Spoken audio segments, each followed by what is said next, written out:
Drage gledalke in gledalci, lepo pozdravljeni. V galeriji Murska Sobota bodo ta teden odprli še zadnjo letošnjo razstavo z naslovom Osamljenosti. Razstava je nastala v sklopu letošnjih dogodkov ob stoletnici združitve prekmurskih Slovencev z matičnim narodom. Več o razstavi nam bo povedal njen avtor, dr. Robert Inhof. Torej, razstava, zadnja letošnja, prav posebna na nek način. Zakaj ste se odločili mogoče za to razstavo in kaj pravzaprav predstavljajo oziroma nekako razkrivajo razstavljena dela? Za to razstavo smo se odločili zaradi tega, da bi izpostavili dvoje, se pravi likovno delovanje v Prekmurju, v bistvu ne v teh 100 letih, ampak v 50 letih, v slabih 50 letih, se pravi od leta 1970 in nastopa skupine DHLM naprej. Druga stvar je pa to, da smo pokazali tudi naš prispevek skrbi za premično dediščino. Vsa dela so namreč iz naše stalne zbirke. Se pravi, poskrbeli smo, da so ta dela ostala tukaj in so skupno javno dobro, ne bodo odšla nikamor od tukaj.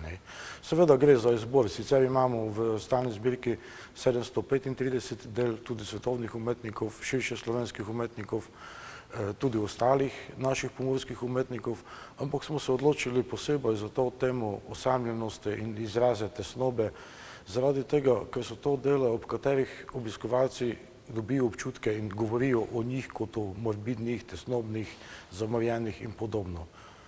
Zdaj, mene je zanimalo predvsem izpostaviti to tematiko in pokazati, da prekmurska umetnost ni nič posebnega v tem smislu, namreč ni neka plemenska umetnost.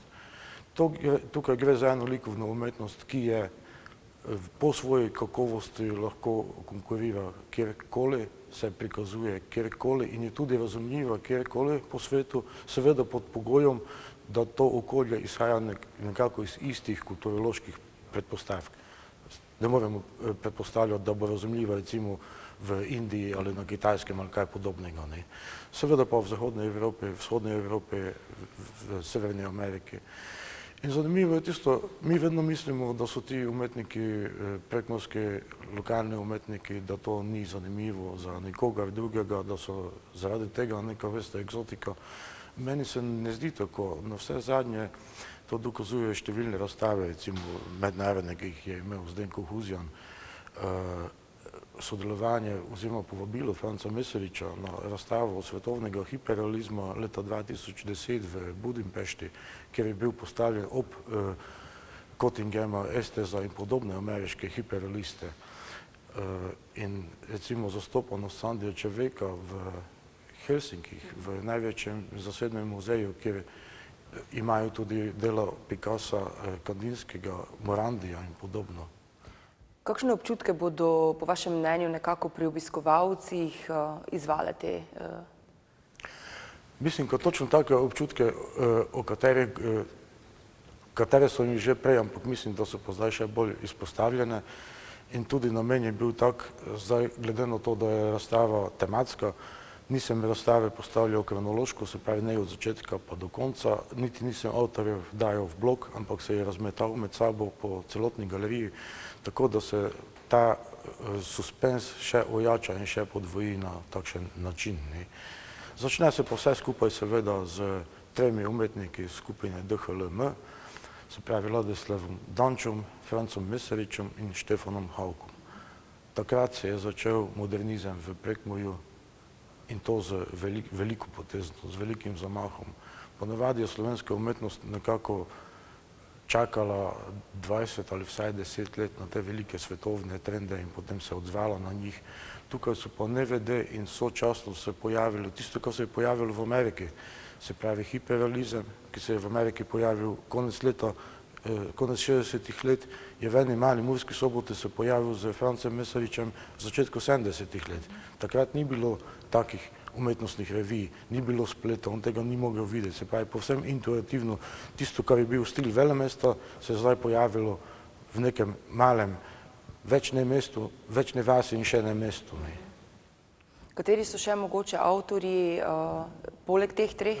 To se pravi, to je začetek, od 70 let naprej, potem jih bom kar po abecedi naštel, ker ponavadi, ko naštevam nekaj pozabim, jih kar prebral Igor Banfe, Dubravko Baumgartner, Nikolaj Ber, Robert Černelč, Sandi Čevek, Marjan Gumilar, Zdenko Huzjan, Nataša Kos, Mirko Rajnar in Dušan Šarotar.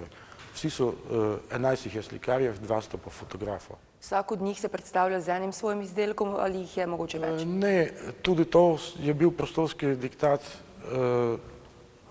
Tisti, ki so nekako dalj časa prisotni, je jasno, da so navzoči za več dele in tako bo tudi v obsežni monografiji, ki bo išla med to razstavo, predvidoma 2 tedna po otvoritvi, tako da se nekako probal to zbalansirati, navzočnost v tem prostoru.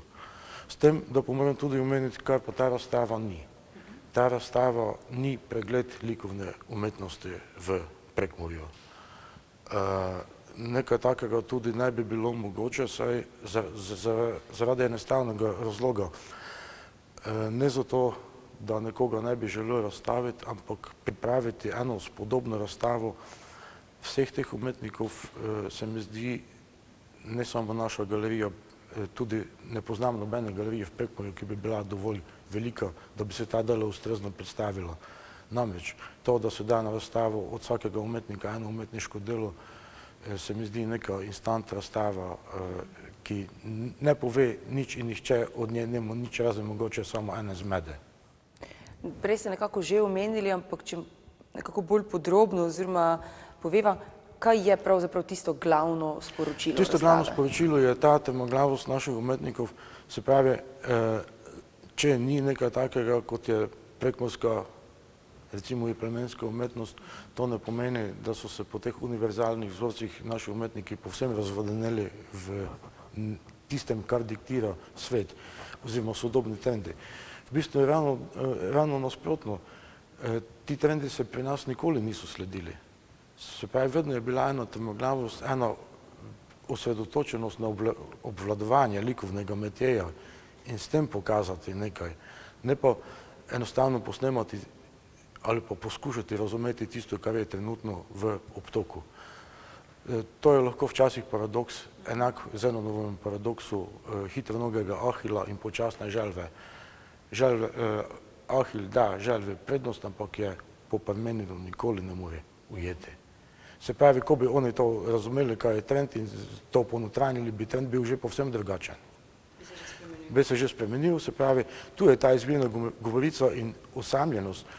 Osamljenost je robna izkušnja. Je izkušnja samega roba, zato osamljenost. Te robne izkušnje ne moreš imeti ne svojo družino, ne svojimi prijatelji, ne svojimi stanovskimi kolegi.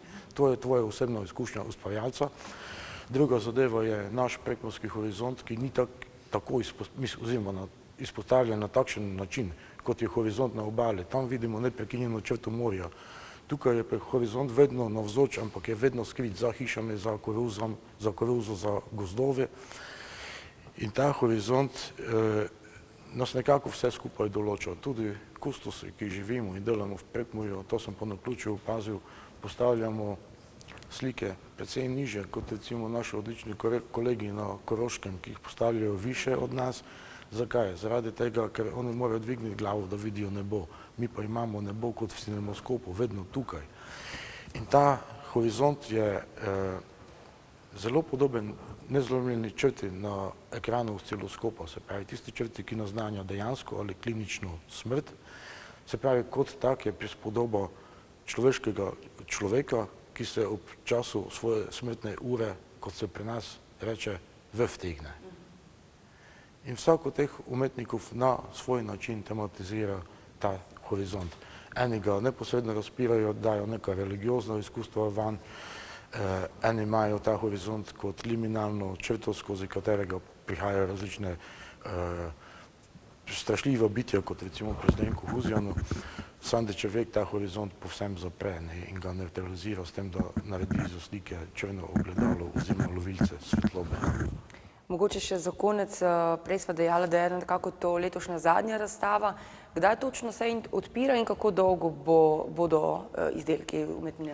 Ja, zanimivo je tudi to, zdaj razstava se odpira 3. oktobra ob 18. uri, traja pa do 23. januarja leta 2020 in seveda ta stoletnica, praznovanje te stoletnice se z iztekom leta izteče.